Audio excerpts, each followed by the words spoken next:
दोस्तों, पूरी दुनिया में एक जहाज की कहानी कितनी बार सुनी सुनाई जा सकती है।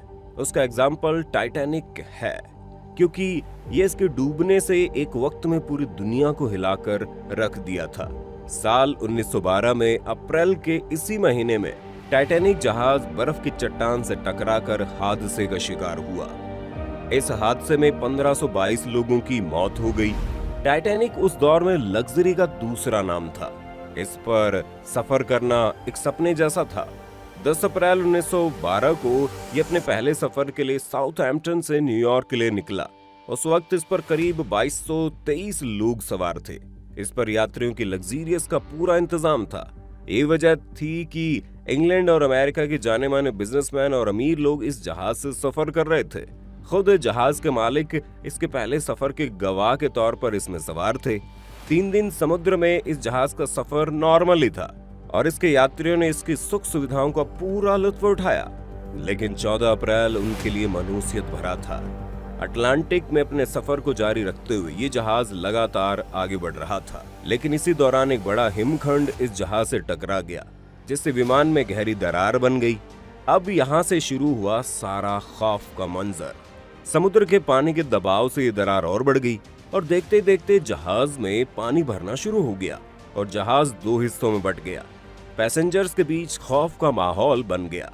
अफरा तफरी मच गई और लोग अपनी अपनी जान बचाने में लग गए। लेकिन उस वक्त इस जहाज पर इतनी लाइफ बोट भी नहीं थी कि सभी यात्रियों को उन लाइफ बोट्स की मदद से सुरक्षित बचाया जा सके। उस वक्त डूबते जहाज ने बचाव के लिए कई सिग्नल भी दिए, लेकिन तत्काल कोई राहत नहीं मिल पाई। टाइटैनिक 14 अप्रैल की रात करीब 11:40 पर हिमखंड से टकराया था और आधी रात करीब 2 बजे तक पूरी तरह से पानी में समा गया। 14 से 15 अप्रैल की रात करीब 2:20 पर वहां से गुजर रहे कारपेथिया ने करीब 750 लोगों को बचा लिया। इस हादसे में जो लोग बचे थे उनके लिए दूसरा जीवन मिलने जैसा ही था। टाइटैनिक के डूबने का मुख्य कारण इसका एक्सेसिव स्पीड से चलना था।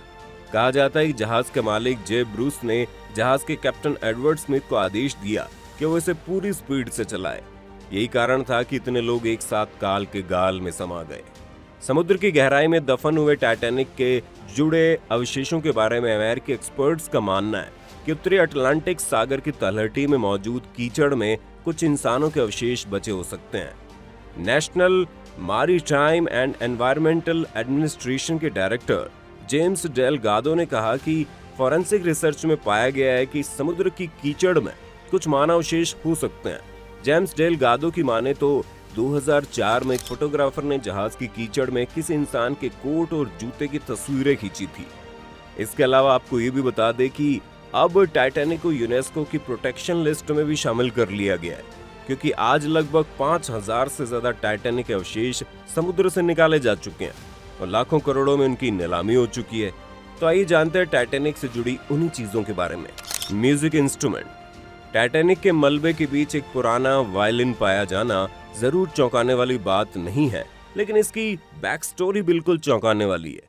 CNN के मुताबिक ये कोरोसिव वायलिन वही था जिसे बैंड के लीडर वॉलेस हार्टले जहाज के डूबने पर nearer my God to thee बजा रहे थे। कहा जाता है कि जब जहाज डूब रहा था तब पूरे शिप पर अफरा तफरी मची हुई थी और बैंड को पता था कि अब उनमें से कोई भी जिंदा नहीं बच पाएगा।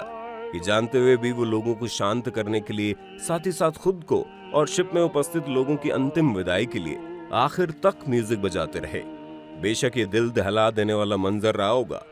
जब ये वायलिन समुद्र से निकाला गया उसके बाद इसे 2013 में यूके की नीलामी के दौरान $1.7 मिलियन में बेचा गया।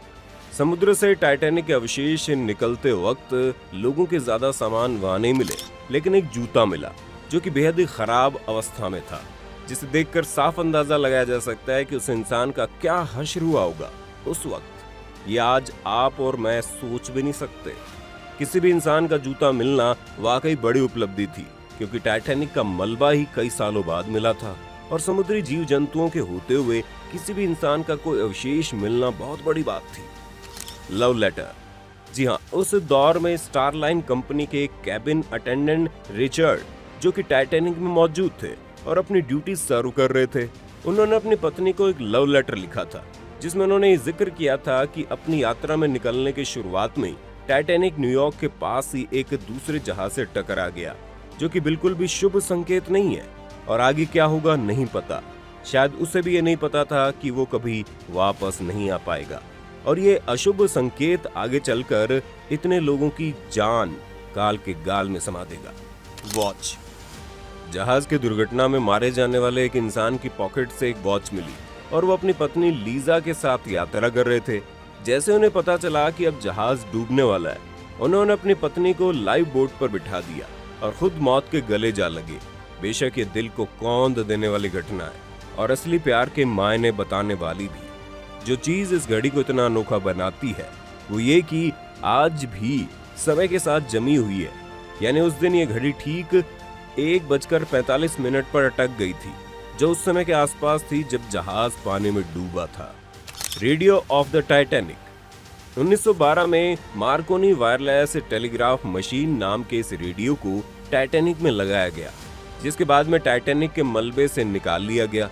आपको बता दें ये वही रेडियो था जिसके सहारे शिप के क्रू ने आसपास मौजूद जहाजों से मदद मांगी थी और जिसके कारण ही लगभग 750 लोगों को बचा लिया गया। The telegraph. इसे 1987 में मलबे से बाहर निकाला गया। कहा जाता है कि इंजन रूम तक कमांड भेजने के लिए इसी का इस्तेमाल किया जाता था। इसे हम उस जमाने का वॉकी टॉकी भी कह सकते हैं। जब ये दुर्घटना होने वाली थी तो सबसे पहले शिप क्रू द्वारा आइसबर्ग को देखे जाने वाला मैसेज इसी से भेजा गया, जिसके ठीक 37 सेकंड के अंदर ये शिप आइसबर्ग से टकरा गया। जैक की कहानी। आप में से जितने लोगों ने भी टाइटैनिक फिल्म देखी है वो जैक और रोज को तो जरूर जानते होंगे। जी हाँ, आज हम आपको उनकी असली कहानी बताएंगे। फिल्म से आखिरी सीन में हम में लगभग हर कोई रोया होगा और तो और हम में से ज्यादातर लोग रोज के कैरेक्टर से नफरत भी करते होंगे, क्योंकि उसने जैक को डूबने दिया।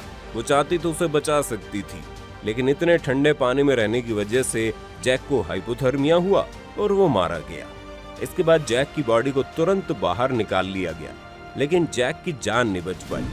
तो ये थी दोस्तों टाइटैनिक की पूरी कहानी कि टाइटैनिक कैसे डूबा, जिस वजह से आज तक हमें टाइटैनिक से जुड़ी कुछ इंटरेस्टिंग चीजें देखने और जानने को मिलती हैं।